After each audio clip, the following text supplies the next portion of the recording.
બનાવ અંગે સૂત્રો થકી મળેલી માહિતી પ્રમાણે ભરૂચના વેજલપુરના નિઝામવાડીના પરિવારજનો શુક્લતીર્થની જાત્રામાં ગયા હતા, જ્યાં નર્મદા નદીમાં નહાવા જતા બાપ દીકરો અને અન્ય યુવાન નદીના ઊંડા પાણીમાં ગરકાવ થઈ જતા ડૂબવા લાગ્યા હતા, જે પૈકી 11 વર્ષીય દિશાન જયેન્દ્ર મહેસ્ત્રીનું ડૂબી જવાથી મોત નીપજ્યું હોવાની માહિતી સાંપડી રહી છે, જ્યારે અન્ય 2 લોકોની શોધખોળ હાલ ચાલી રહી છે। હાલ શુક્લતીર્થનો મેળો ચાલી રહ્યો છે। મોટી સંખ્યામાં લોકો જાત્રા તેમજ મેળો મહાલવા ઉમટી પડતા હોય છે। શુક્લતીર્થની જાત્રામાં દેવ દિવાળીની ડૂબી જવાથી મોતના અહેવાલથી સિવિલ હોસ્પિટલ ખાતે મૃતકના પરિવારજનોના ટોળા નજરે પડી રહ્યા છે।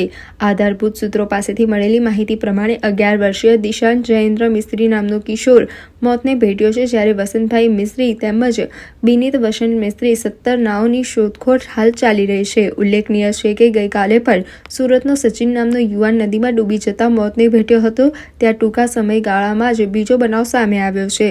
નોંધનીય છે કે નર્મદા નદીમાં મોટા પાયે ગેરકાયદેસર રીતે ખનનથી નદીના પટમાં ઊંડા ખાડાઓ પડી ગયેલ હોય, જે પરિણામે ઘટના બની હોવાનું પંથકના જાગૃત નાગરિકો અનુમાન લગાવી રહ્યા છે। શુક્લતીર્થની મહત્વની જાત્રા ચાલી રહી છે, છતાં પણ રેતી ખનન મોટા પાયે ચાલી રહ્યું છે અને રેતીમાં ઊંડાણ થવાને કારણે સ્નાન કરવા આવતા લોકો ડૂબી રહ્યા છે। જાત્રા ચાલુ હોવા છતાં રેતી અને મોટા પાયે ચાલી રહ્યું હોય 3 લોકોના ડૂબી ગયા હોવાના અહેવાલોને પગલે આખરે લોકો પણ લાલ ગુમ બન્યા હતા અને રેતી કારણ ચાલતો હોવાને કારણે રેતી ખનન કરી રહેલા લોકોને પથ્થરમારો કરી ઊભી પૂંછડીએ ભગાડ્યા હોવાના પણ વિડીયો સામે આવ્યા છે।